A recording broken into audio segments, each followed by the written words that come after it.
고린도전서 15장입니다.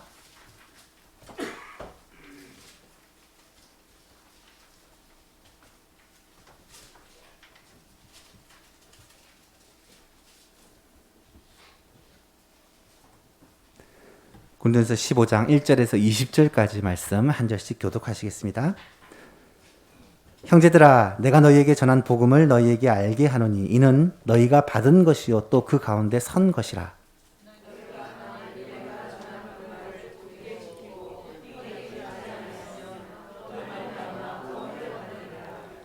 내가 받은 것을 먼저 너희에게 전하였노니 이는 성경대로 그리스도께서 우리 죄를 위하여 죽으시고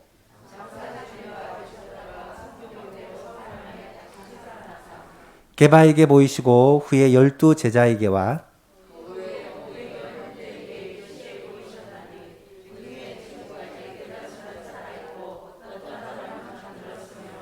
그 후에 야고보에게 보이셨으며 그 후에 모든 사도에게와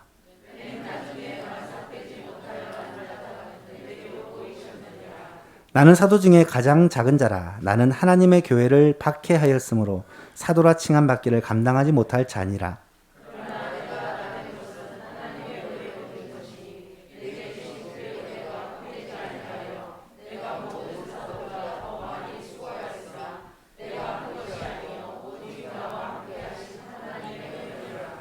그러므로 나나 그들이나 이같이 전파하며 너희도 이같이 믿었느니라.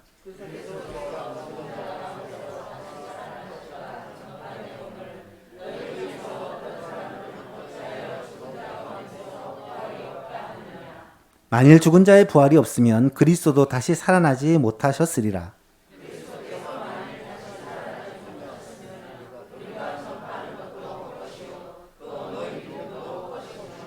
또 우리가 하나님의 거짓 증인으로 발견되리니 우리가 하나님이 그리스도를 다시 살리셨다고 증언하였습니다. 만일 죽은 자가 다시 살아나는 일이 없으면 하나님이 그리스도를 다시 살리지 아니하셨으리라.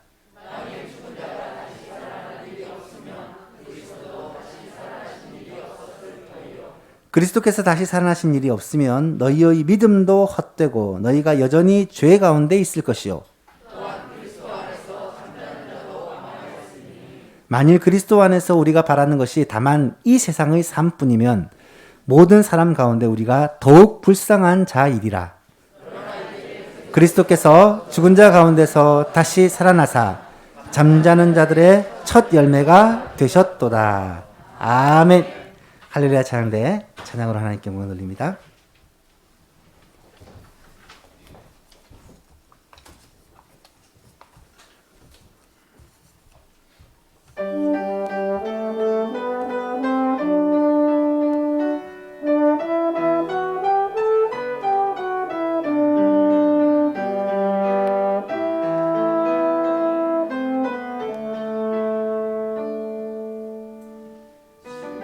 손에 나의 손을 보게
아멘.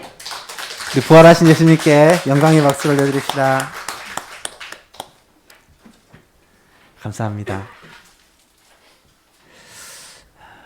주님이 우리를 위하여 부활하셨습니다.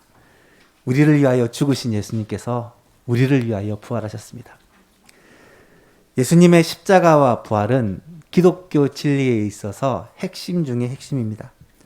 예수님이 이 땅에서 하셨던 많은 위대한 일들이 있고 다 중요하지만 그 중에서 십자가와 부활은 다른 것과 비교할 수 없을 만큼 중요합니다. 왜냐하면 예수님께서 이 땅에 오신 목적이 바로 구원을 위함인데 이 구원에 있어 하이라이트, 절정이 십자가와 부활이기 때문입니다. 로마서 4장에 보면 예수님은 우리의 죄를 사하시기 위해 십자가를 지셨고 우리를 의롭다 하시기 위해 다시 살아나셨다고 말씀합니다. 예수는 우리가 범죄한 것 때문에 내줌이 되고 또한 우리를 의롭다 하시기 위하여 살아나셨느니라. 십자가와 부활로 말미암아 비로소 우리의 구원이 완성이 되는 것이죠. 뿐만 아닙니다. 예수님은 부활의 첫 열매라고 말씀하십니다. 첫 열매란 말은 앞으로 많은 열매가 열리게 된다는 그러한 약속입니다. 예수님께서 부활하심으로 말미암아 우리들도 부활하게 될 것이라는 보증을 받게 된 것입니다. 예수님처럼 우리도 부활하여 생명의 몸, 영생의 몸을 얻게 될 것이고 뿐만 아니라 하나님의 나라에서 주와 함께 영원토록 살게 될 것입니다. 여러분, 이것보다 더 좋은 소식이 어디에 있겠습니까? 이것보다 더 감격스러운 소식이 어디에 있겠습니까? 그래서 이것을 복음이라고 부르는 것입니다. 그런데 이 몸의 부활을 믿지 못하는 사람이 많습니다. 사람이 죽으면 모든 것이 끝나지 어떻게 다시 사는 것이 있으느냐라고 생각하는 사람들이 많지요. 믿지 않는 사람들이야 그렇게 생각할 수도 있지만 믿는 사람 가운데도 교회 안에서도 그렇게 생각하는 사람이 있더라는 것입니다. 대표적인 사람이 예수님 시대의 사두개인들입니다. 사두개파라는 이 파는 제사장 가문, 사독의 후예들이라는 이 사람들인데 굉장히 높은 지위와 또 부를 누리고 살았던 사람입니다. 그런데 그들은 가문이 훌륭했고 또 하나님을 잘 섬긴다고 생각했지만 부활을 믿지는 않았습니다. 그들은 성경 중에서 구약 성경 중에서도 모세오경만을 하나님의 말씀으로 받았고 그 율법을 지키기 위해 애를 썼습니다. 여러분, 그들은 천사도 믿지 않았고 영도 믿지 않았고 천국과 지옥도 믿지 않았습니다. 그들이 관심을 가지는 모든 것은 바로 이 세상이었습니다. 이 세상에서 어떻게 하나님의 율법대로 살고 그 말씀을 순종함으로 복을 받고 또 이 세상에서 잘 살 것인가, 바르게 살 것인가, 여기에만 관심이 모여 있었다는 것입니다. 그래서 그들은 공공연하게 말하기를 부활은 없다, 영생은 없다, 이 땅에서 살고 끝나는 것이다 라고 생각을 한 것이죠. 여러분, 오늘 이 시대에도 현대판 사두개인들이 많은 것 아십니까? 많은 사람들은 오직 이 세상에만 관심이 있습니다. 종교를 가지는 것도, 교회를 다니는 것도, 이 땅에서 바르게 살고 이 땅에서 마음의 평안을 누리고 이 땅에서 복을 받고 사는 것이지 꼭 천국을 얘기하고 영생을 얘기하느냐, 부활을 얘기하느냐, 그것은 가봐야 알지 어떻게 아느냐. 여러분, 가봐야 아는 것을 왜 믿습니까? 성경이 말씀하시는 이 부활과 천국과 영생은 너무나도 확실한 사실이라는 것을 우리가 꼭 알고 믿어야 된다는 거예요. 오늘 우리가 읽은 이 고린도전서 15장은 부활장이라고 불립니다. 말씀을 읽어보면 이 고린도 교회 안에 부활과 관련해서 두 가지 문제가 있었다는 것을 알 수가 있습니다. 그래서 이 두 가지 문제에 대한 답을 위해 바울이 부활장을 기록한 것입니다. 두 가지 문제가 뭐였냐면 첫 번째는 죽은 자 가운데 부활이 없다고 하는 사람들이 있었다는 것입니다. 또 한 가지는 만약에 부활을 한다면 어떤 몸으로 부활하느냐, 이것에 대한 논쟁이 교회 가운데 있었다는 거죠. 이 문제에 대해서 바울은 고린도서 15장, 좀 길어요. 이 긴 58절까지의 말씀을 가지고 부활에 대한 사실을 아주 명확하게 기록을 합니다. 이 고린도서 15장의 구조는 다음과 같습니다. 서로는 1절부터 11절까지인데 예수님의 부활은 분명한 역사적인 사실이다, 이것을 선언하는 것이고요. 이때만 해도 예수님의 부활로부터 약 20년 이상이 지난 후기 때문에 믿지 않는 사람들이 많이 있었다는 거죠. 두 번째는 본론으로 두 가지 질문에 대한 답을 하고 있습니다. 12절에서 34절 이하에서는 어떻게 죽은 자가 다시 사는 부활이 있느냐라는 문제를 가지고 설명을 하고요. 35절에서 49절 사이에는 죽은 자들이 살아난다면 과연 어떤 모습으로 살아났냐, 이에 대한 문제를 명확하게 설명하고 있습니다. 그래서 결론이 뭐냐? 50절에서 58절 사이를 보니까 만일 정말로 죽은 자의 부활이 있다고 한다면 이 땅에서 우리가 한 모든 수고는 결코 헛되지 않는다라는 것이 부활장의 결론입니다. 오늘은 이 부활장 말씀들을 함께 살펴보면서 이 부활에 대한 확신이 우리의 마음 가운데 일어나기를 원하고, 이 부활에 대한 확신을 가지고 부활 소망을 가지고 살아가는 예수망 모든 가족들이 될 수 있기를 바랍니다. 첫 번째로 사도 바울은 먼저 예수 그리스도의 부활이 역사적인 사실이었다는 사실을 증거합니다. 오늘 본문에서 바울이 이 부활이 역사적 사실이라는 것을 증명하기 위해 두 가지를 사용하고 있는데요. 첫 번째는 성경의 증거입니다. 성경의 증거. 3절 4절을 보니까 내가 받은 것을 먼저 너에게 전하였노니 이는 성경대로 그리스도께서 우리 죄를 위하여 죽으시고 장사 지낸 바 되셨다가 성경대로 사흘 만에 다시 살아나사. 성경대로란 말이 눈에 띕니다. 성경은 구약 성경을 말합니다. 구약 성경에 예수님의 죽으심과 부활이 예언되어 있다는 것입니다. 십자가에서 죽으실 것과 사흘 만에 다시 살아날 것이 구약 성경에 이미 예언이 되어 있다는 것이죠. 이 고린도교회 성도들은 적어도 성경을 믿었기 때문에 이 성경의 증거를 가지고 부활에 대해 얘기를 하고 있는 것입니다. 사랑하는 성도 여러분, 이 세상에서 성경의 증거보다 더 확실하고 더 명확한 증거가 있을까요? 하나님의 말씀인 성경이 이것을 증언하면 이것은 분명히 사실입니다. 예수님은 성경에서 예언하신 대로 죽으셨고 성경에서 예언하신 대로 다시 살아나셨다는 것입니다. 그러면 구약 성경에 어디에 이런 예언들이 있느냐? 이 내용들이 너무너무 많아요. 너무너무 많기 때문에 이 부분은 다음에 제가 한번 다시 성경 말씀을 다 찾아가면서 그렇게 말씀을 드리기로 하고요. 구약과 신약 성경에 예수님의 부활에 대한 그런 사실들이 수십 군데 예언이 되어 있습니다. 두 번째는 부활의 목격자들의 증언을 소개하고 있습니다. 어떤 사람이 부활을 직접 보았느냐?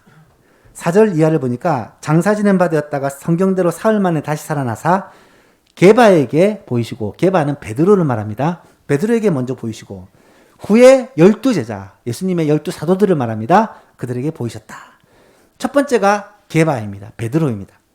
사도 베드로는 부활하신 예수님의 확실한 목격자입니다. 그는 예수님을 여러 번 만났는데 그 중에서 특별히 21장에 보면 이 베드로가 예수님을 3번이나 부인하지 않습니까? 그래서 실망과 낙심에 빠져서 물고기를 잡으러 가고 있는데 물고기를 잡는 중에 예수님이 베드로에게 찾아옵니다. 그리고 베드로와 함께 대화를 하는 가운데 그가 3번 주님을 부인한 것에 대해 3번이나 주님이 베드로에게 묻습니다. 내가 다른 사람들보다 나를 더 사랑하느냐?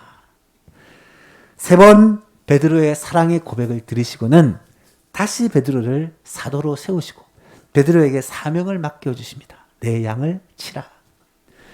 사도 베드로는 주님과의 이 만남을 통해, 부활하신 주님과의 만남을 통해 이 베드로는 확신을 가지고 부활의 증인이 됩니다. 심지어 사내들인 공의에 자신의 목숨을 빼앗을 수 있는 그 무서운 자리에 서서도 자기가 직접 목격한 예수 그리스도를 증거하는 일에 주저하지 않습니다. 사도행전 4장에 보니까 베드로와 요한이 대답하여 이르되 하나님 앞에서 너희 말을 듣는 것이 하나님의 말씀을 듣는 것보다 옳은가 판단하라. 우리는 보고 들은 것을 말하지 않을 수 없다라고 말하죠. 두 번째로는 12제자들입니다. 예수님의 12제자들은 부활의 목격자가 되었습니다. 실제로 부활하신 예수님은 제자들이 모인 자리에 적어도 3번 이상 찾아가셨습니다. 마태복음, 마가복음 16장, 누가복음 24장, 요한복음 20장과 21장 등에는 이 제자들이 모인 가운데 예수님이 찾아가는 장면이 나타납니다. 그 중에서 요한복음 20장만 살펴보면 이날 곧 안식 후 첫날 저녁에, 이 말은 예수님이 부활하신 바로 그날 저녁을 말합니다. 그날 저녁에 제자들이 유대인들을 두려워하여 모인 곳에 문들을 닫았더니 두려워서 문을 닫고 그 집에 모여 있는데 예수께서 그 집 안에 들어오신 거예요. 그리고 서서 이르시되 너희에게 평강이 있을지어다. 부활하신 예수님은요, 문이 잠겨도 들어올 수가 있습니다. 시공간을 초월하시는 몸입니다. 그리고 이 말씀을 하시고 손과 옆구리를 보여주셨다. 이 말은 예수님의 그 육체, 이 손과 옆구리는 십자가에 못이 박혔던 손과 창에 찔렸던 옆구리를 말합니다. 이 몸을 그대로 입으신 채 부활하셨다라는 말입니다. 이것을 제자들이 보고 기뻐했다라고 기록을 합니다.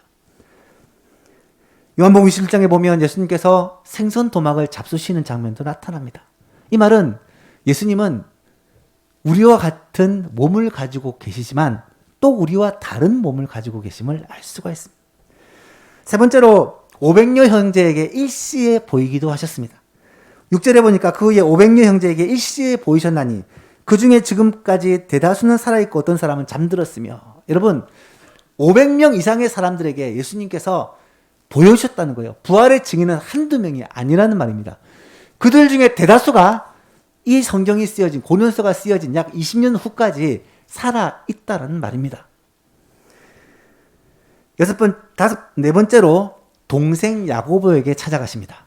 여러분 예수님에게는 4명의 남동생과 2명 이상의 여동생이 있습니다.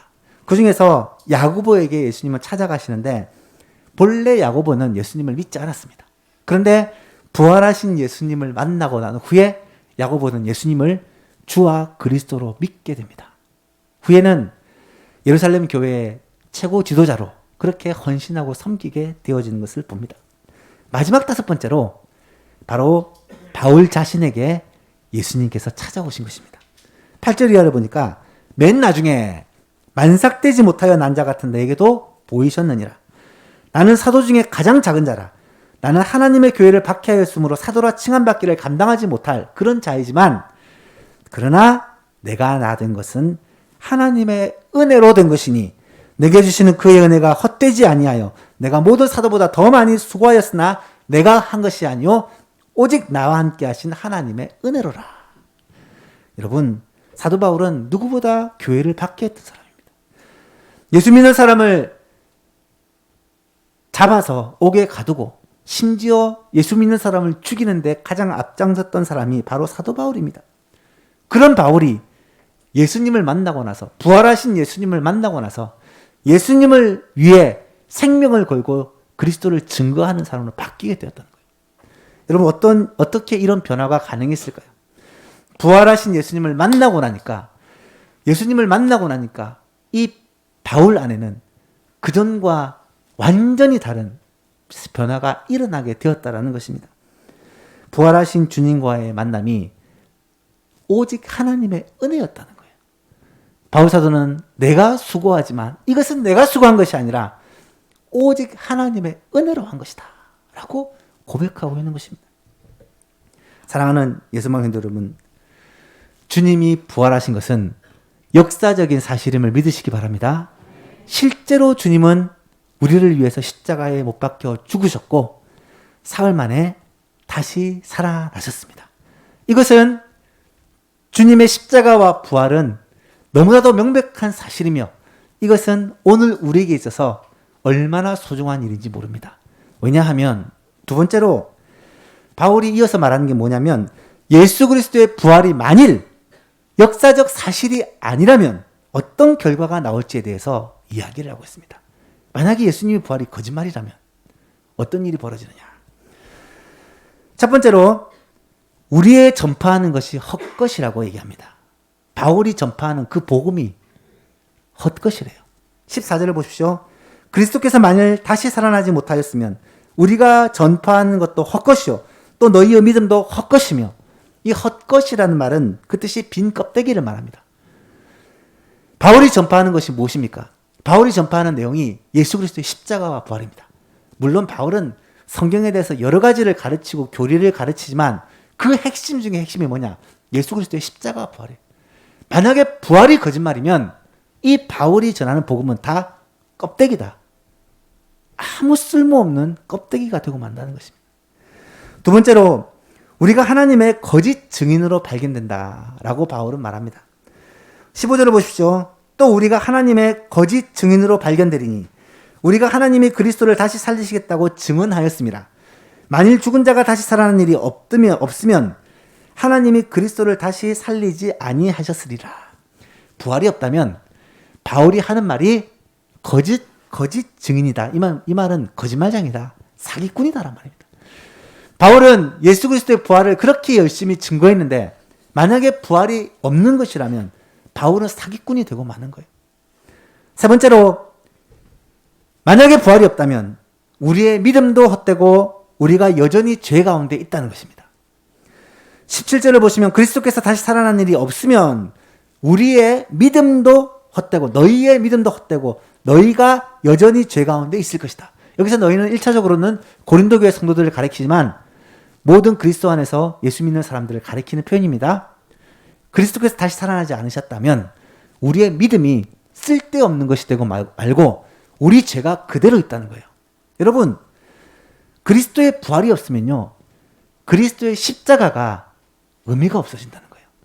그리스도의 십자가와 부활은 함께 비로소 구원을 완성한다는 말입니다. 예수 그리스도께서 십자가에서 죽으시고 다시 부활하심으로 말미암아 우리 죄 문제가 완전히 해결되고 우리에게 의롭다함을 받고 영생을 선물로 받게 되는 이 구원이 완성된다는 거예요. 그래서 부활은 우리의 믿음의 본질이요, 우리의 죄사함과 영생이라는 이 하나님의 선물의 그 핵심이 부활이라는 거예요. 네 번째로 주 안에서 먼저 죽은 성도들은 망하게 된 것이다 라는 말입니다. 주 안에서 먼저 죽은 성도들은 누구를 말합니까?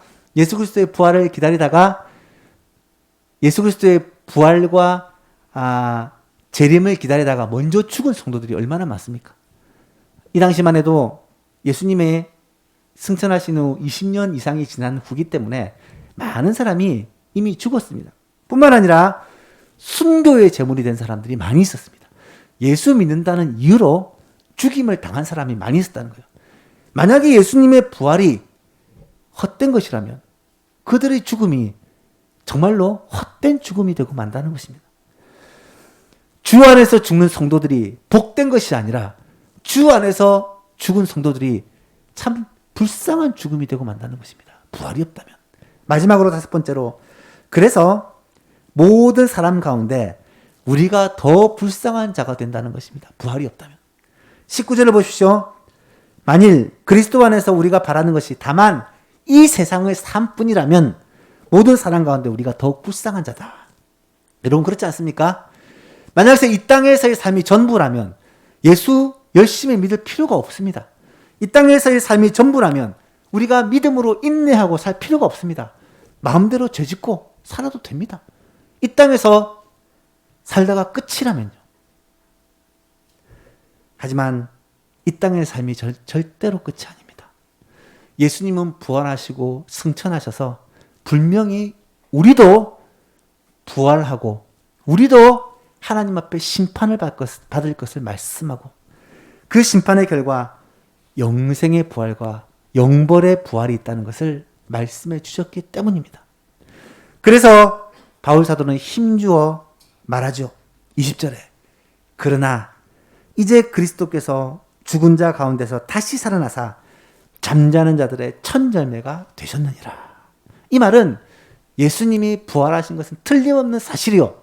거기다 우리가 예수님처럼 부활하게 될 것도 분명한 사실이다라는 것을 이야기하고 있는 거예요. 그래서 마지막 세 번째로 오늘 우리에게 있어서 부활신앙이 너무나 중요하다라는 것을 여러분에게 말씀드리고 싶습니다. 여러분, 부활신앙이라는 게 어떤 것일까요? 성경은 분명히 죽음이 끝이 아니라 죽음 이후에는 반드시 심판이 있고 또 그 이후에는 생명의 부활과 심판의 부활이 있다는 것을 말씀합니다. 히브리서 9장 27절 말씀에 보니까 한 번 죽는 것은 사람에게 정해진 것이요 모든 사람에게 똑같이 주어진 것이라는 말입니다. 그 후에는 심판이 있으리니. 요한복음 5장 28절을 보니까 이를 놀랍게 여기지 말라. 무덤에 있는 자들이 다 그의 음성을 들을 때가 오나니. 무덤에 있는 자라는 것은 죽은 자들을 말합니다. 예수님의 음성을 듣고 다시 살아날 때가 있는데 선한 일을 행하는 자는 생명의 부활로, 악한 일을 행하는 자는 심판의 부활로 나오리라. 물론 여기서 선한 일이란 예수님을 믿는 것을 말합니다. 믿는 자는 생명의 부활로, 믿지 않는 자는 심판의 부활로 나오게 된다는 것입니다. 사람은 본래 죽지 않고 영생하도록 지음을 받았습니다. 하나님이 처음 아담과 하와를 창조하실 때 그렇게 창조했다는 거예요. 그런데 왜 사람은 죽음의 고통을 겪어야만 합니까? 그것은 이 죽음이란 것이 하나님을 배반하고 하나님께 불순종함으로 죄의 결과로 주어진 것이기 때문입니다. 아담과 하와가 하나님의 말씀을 거역하고 하나님을 배반했을 때 그 죄의 결과로 죽음이 주어지게 된 것입니다. 이때 아담 이후로 모든 사람은 한 번 죽는 것이 다 정한 법이 되었다는 말이에요. 여기에는 예외가 없습니다. 남녀노소 빈부귀천을 막론하고 다 죽음을 맞이하게 됩니다. 그런데 모든 사람이 죽는 것은 다 동일한데 이 땅에서 살아가는 삶이 믿는 사람과 믿지 않는 사람은 완전히 다르다는 거예요. 왜 그럴까요? 부활을 믿는 사람은 우리의 죽음 이후에 부활이 있다고 확신하고 살아가는 사람과 부활은 없다, 죽음의 끝이다라고 생각하고 사는 사람이 같을 수가 없습니다.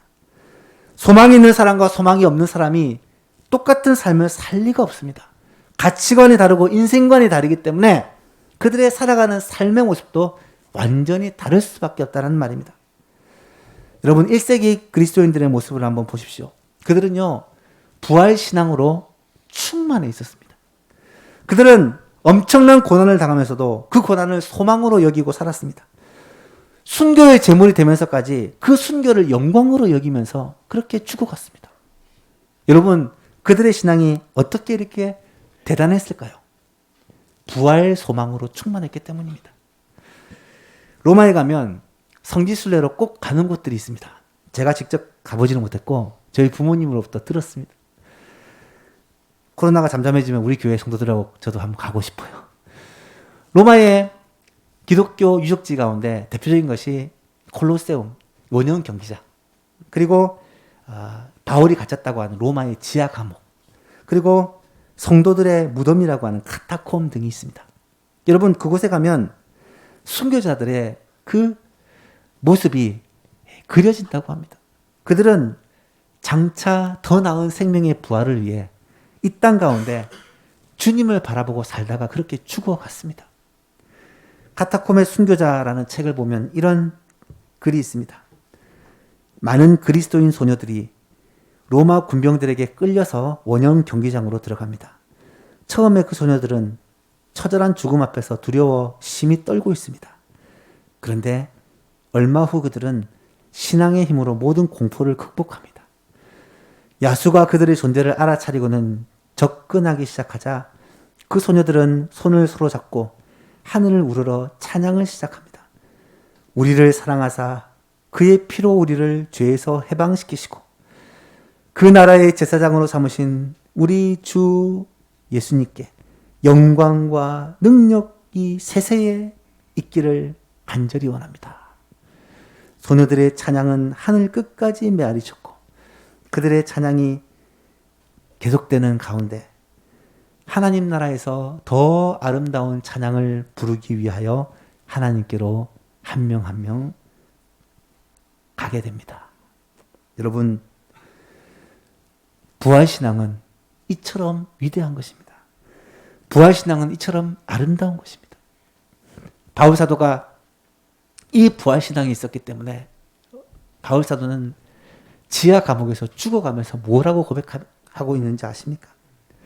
나는 선한 싸움을 싸우고 나의 달려갈 길을 마치고 믿음을 지켰으니 이제후로는 나를 위하여 의의 면류관이 예비되어 있으므로 곧 의로우신 재판장이 그날에 내게 주실 것이며 내게만 아니라 주의 나타나심을 사모하는 모든 자에게도니라. 여러분, 우리에게는요 의의 면류관이 예비되어 있다는 것입니다. 이 땅에서 믿음의 경주를 다하고 선한 싸움을 싸운 그리스도인들에게는 의의 면류관, 생명의 면류관이 예비되어 있다는 것입니다. 그것을 바라보고 살았던 바울은 이 땅에서 주의 나타나심을 사모하며 끝까지 승리하며 살 수가 있었다는 것이죠. 만일 부활신앙이 없다면 절대로 이런 삶을 살 수 없습니다. 결코 이런 고백도 할 수가 없습니다. 부활신앙이 없는 사람은 고난이나 박해를 두려워하고 피할 수밖에 없습니다. 자신을 희생하거나 주를 위해 헌신하는 것을 매우 힘들어할 수밖에 없습니다. 왜요? 약속된 소망이 없기 때문에. 그런데 부활신앙으로 충만한 사람은 주를 위해 헌신하는 것, 주를 위해 수고하는 것을 최고의 행복으로 느낍니다. 왜 그럴까요? 이 땅에서의 모든 수고가 결코 헛되지 않은 줄을 알기 때문입니다. 여러분, 그것이 부활신앙입니다. 그것이 부활 소망입니다.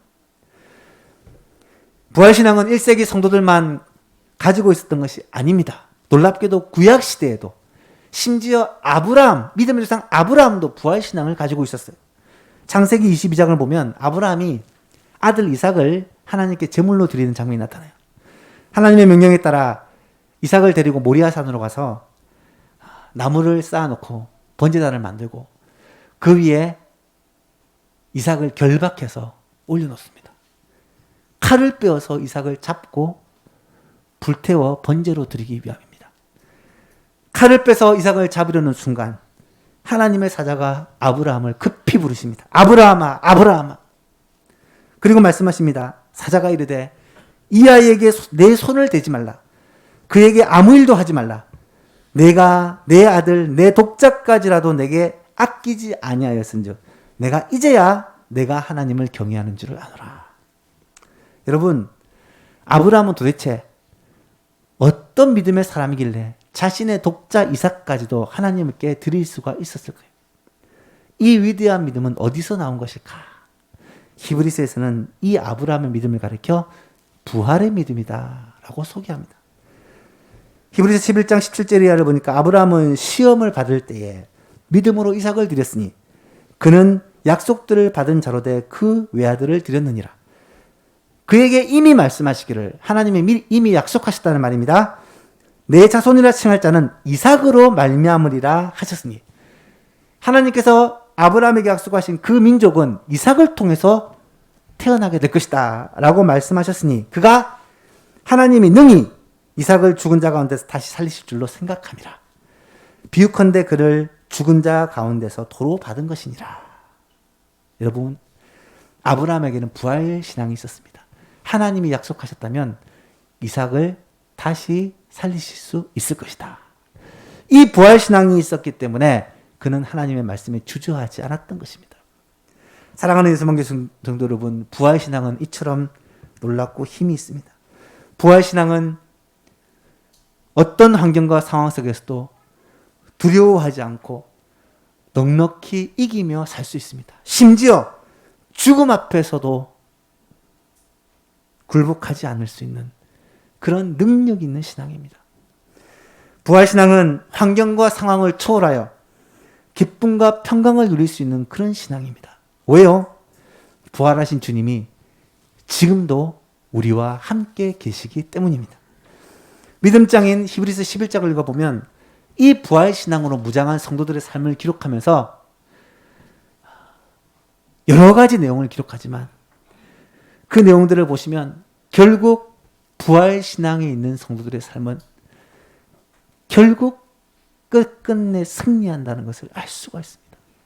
히브리서 11장 33절 이하를 보니까 그들은 믿음으로 나라들을 이기기도 하며 의를 행하기도 하며 약속을 받기도 하며 사자들의 입을 막기도 하며 불의 세력을 멸하기도 하며 칼날을 피하기도 하며 연약한 가운데서 강하게 되기도 하며 전쟁에 용감하게 되어 이방 사람들의 진을 물리치기도 하며 여자들은 자기의 죽은 자들을 부활로 받아들이기도 하며 또 어떤 이들은 더 좋은 부활을 얻고자 하여 심한 고문을 받되 구차히 풀려나기를 원하지 아니하였으며 또 어떤 이들은 조롱과 채찍질뿐 아니라 결박과 옥에 치는 시련도 받았으며 돌로 치는 것과 톱으로 켜는 것과 시험과 칼로 죽임을 당하고 양과 염소의 가죽을 입고 유리하여 궁핍과 환난과 학대를 받았으니 이런 사람은 세상이 감당하지 못하느니라.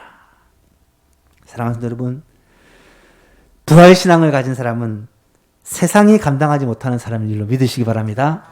부활신앙이 있으면요, 세상이 그를 어떻게 할 수가 없어요. 부활하셔서 살아 역사하시는 예수님이 우리와 함께 하시는 사람은 세상을 뛰어넘는, 세상을 초월하여 산다는 것입니다. 예수만교회 모든 성도 한 분 한 분이 이 부활신앙을 가짐으로 말미암아 이 세상에 살고 있으나 이 세상에 속한 자가 아니로 우리의 본향이 하늘에 있고 하늘의 소망을 가지고 살아가는 자임을 깨닫고 누리며 살아갈 수 있기를 주님의 이름으로 축복합니다. 말씀을 맺습니다. 예수 그리스도께서 사망 권세를 이기시고 부활하셨습니다. 뿐만 아니라 예수님은 부활의 첫 열매가 되셔서 우리들의 부활을 약속해 주셨습니다. 장차 우리도 예수님처럼 부활하게 될 것입니다. 부활의 몸은 영원한 몸입니다. 부활의 몸은 아프지도 않고 죽지도 않고 영원 불멸하는 몸입니다. 부활의 몸으로 주님과 함께 영원토록 천국에서 그렇게 살아가게 될 것입니다. 이 소망을 가진 자는 이 땅에서 고난과 이 땅에서 어려움에 굴할 수가 없습니다. 이 땅을 사는 동안 부활신앙으로 그 소망으로 넉넉히 이기며 또 이 부활의 주님을 증거하며 당당히 전하며 살아가는 예수망 모든 가족들이 될 수 있기를 주 예수 그리스도 이름으로 축복합니다. 하나님 아버지 감사합니다. 부활신앙의 선배들을 오늘 말씀을 통해 우리가 생각해 보면서 이 고백과 이 삶이 우리들의 삶이 되기를 간절히 소망합니다. 부활신앙으로 말미암아 모든 어려움을 능히 승리하게 하여 주시고 세상이 감당치 못하는 성도의 삶을 살게 하여 주옵소서. 오히려 세상을 변화시키고 세상에 있는 사람들을 주님께로 인도하는 능력 있는 그리스도인 될 수 있도록 은혜 베풀어 주옵소서. 예수님의 이름으로 기도하옵나이다. 아멘.